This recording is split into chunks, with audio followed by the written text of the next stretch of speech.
So we've all heard it said, we all know that without the heart, the creation falls apart. It goes bad.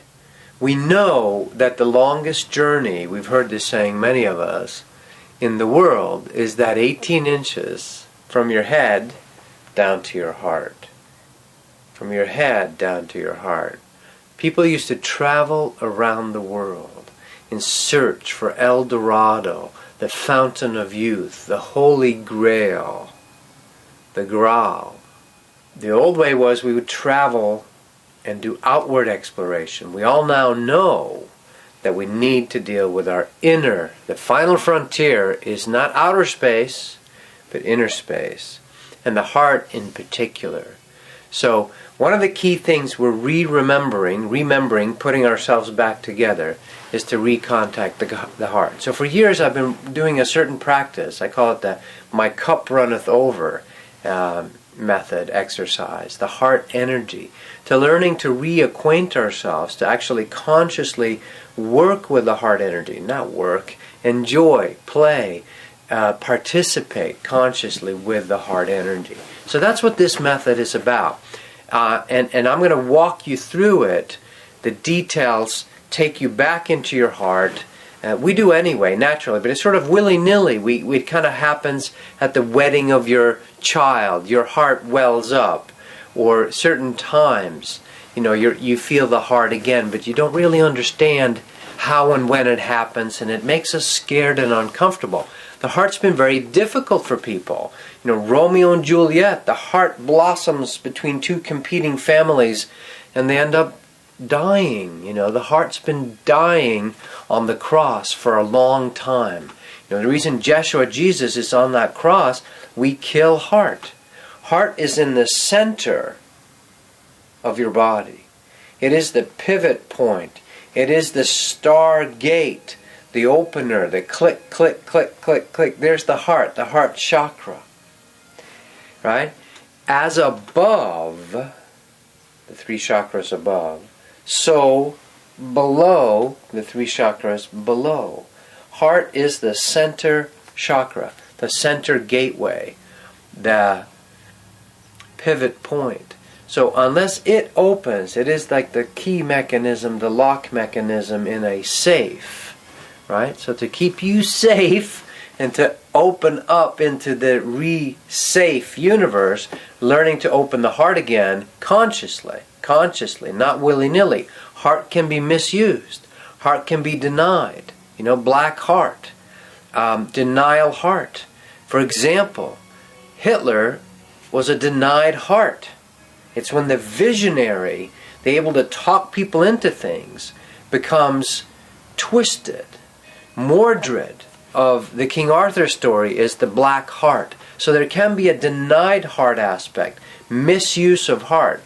Then if you're not conscious, and this, it doesn't become mechanical, there's still the beauty of it. The reason we spend $500 million or $2 billion worth on greeting cards every year is because we don't know how to express our own hearts to each other directly.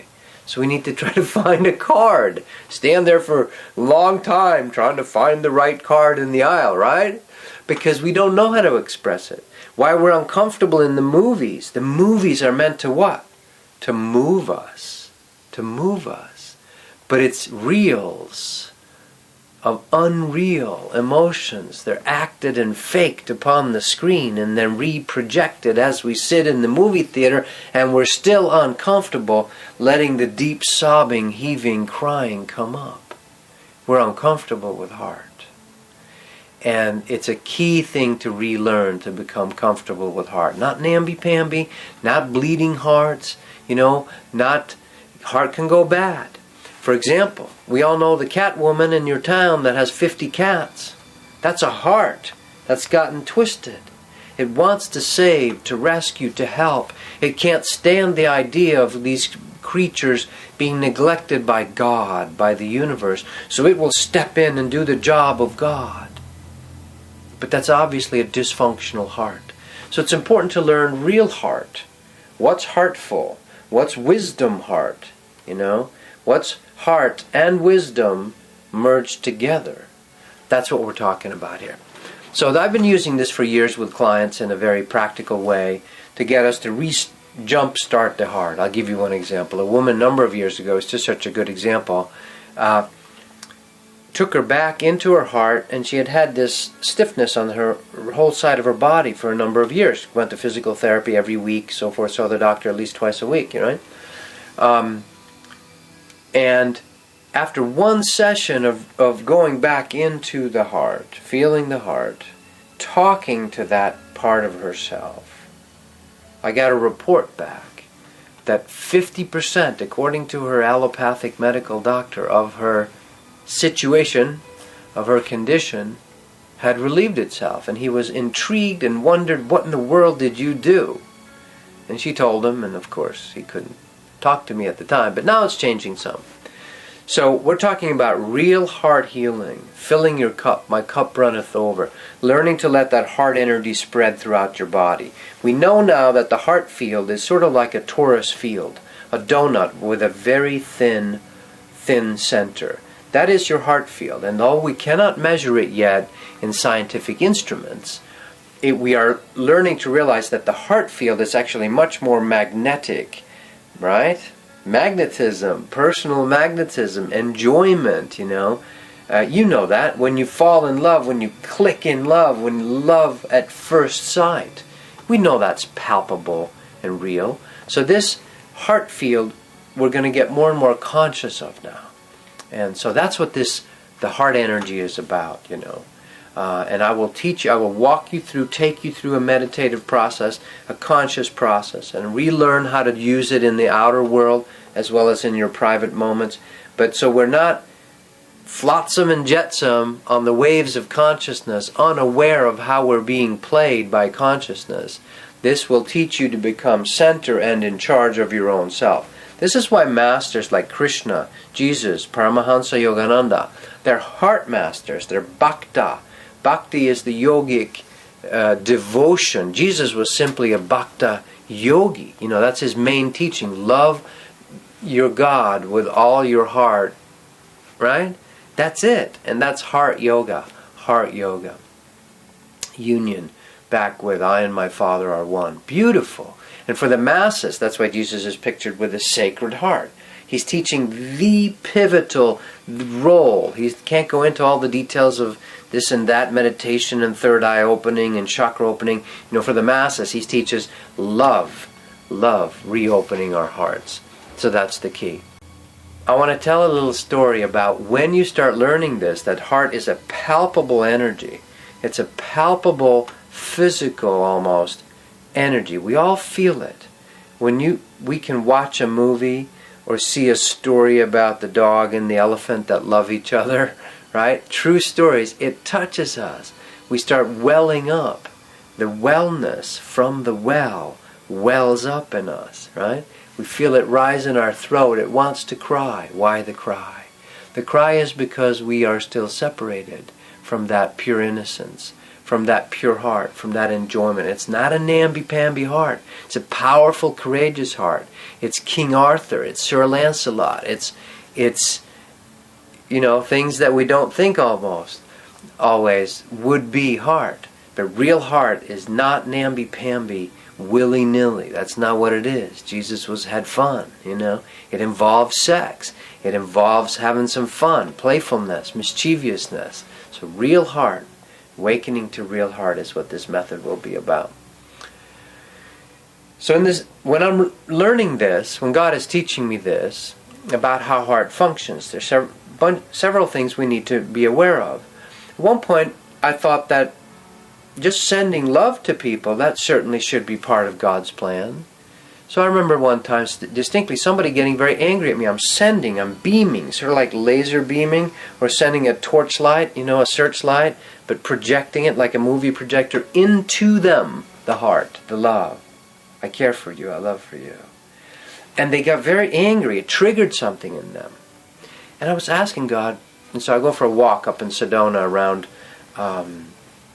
Sugarloaf Mountain at a certain point by Coffee Pot, very close to Eagle Rock there.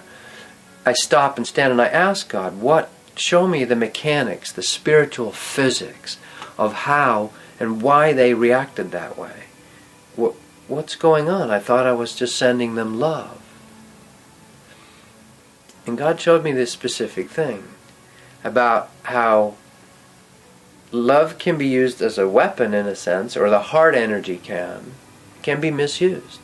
You can send it at people before they're ready. It's too much light. It's 1,000 watts through a 200 watt light bulb. It's too much. So that person will then react, whether they're conscious or unconscious of it. And he showed me this specific way of effervescing your heart into the torus field.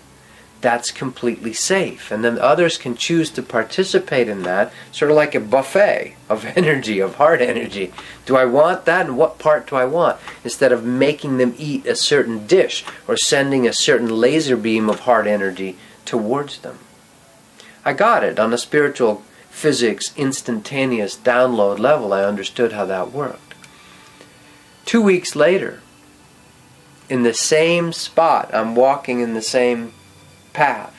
I'm coming back, and I'm about 75 yards away, and there's a dog there, standing with her master, on the same spot with her friend, companion, on the same spot that I had this download revelation answer from Source about how heart energy works. She's standing there, and then I get a little idea. Maybe my angels inspired me. Said, now try sending her heart. And I sent it as a heart beam. And these are all things I'll talk about on the heart energy as well, and you'll learn as well. So I sent it towards her, right into her, because it was safe to do with a dog, right? The dog could receive the love. Not all dogs. Some dogs, you notice, if you try to send them love, they bark more ferociously. Their fear is starting to detox. But she was safe to do that to her. So I did. 75 yards. And then they stay there as I keep walking up slowly. I walk up, and the owner, the man, tells me, he says, he looks at me and says, I don't know why, but she had to see you. She wanted to wait for you, which she never does. She was kind of old, 10, 12 years old. And whenever we usually go back, he said, she just likes to go back home. She's ready to go back home. She didn't want to go. She had to stay here. She wanted to see you. So God showed me it. I got a direct experience 2 weeks later on the exact same spot where God had taught me the lesson, where Source had shared that with me. The dog confirms this teaching for me. So I played dumb and said, oh, I don't know. And the dog and I just had talked with our hearts, and I got to pet her and talk to her a little bit. And then we walked home. So it's a very palpable heart energy that this really is. So the heart plays a practical, in your physical world, with your kids, with your partners, with the world. Our heart fields are the exact same size, the same shape as the Van Allen belts, the auric fields for the Earth. This is the same. We have the same shape. We are little Earths. We are little planets, right? So it's key that we relearn to function consciously, not to misuse or abuse, but to function with it appropriately, lovingly, so that the heart matures and becomes the wise heart. And that's what this method is about. So if you feel ready to order it, go ahead, and it'll be a video instruction. I'll be talking to you in videos and taking you through the process and how to learn to integrate this, not only in your personal healing, or if you do healing work with people as well, you can use this field to bathe your clients and yourself, your family, whoever, with the whole planet. So, but not only that, but also in just the practical enjoyment of the world, because we cannot really enjoy the world, enjoy ourselves, unless it's through the heart. Without the heart, there really is no start to the original plan on Earth. All right, thank you.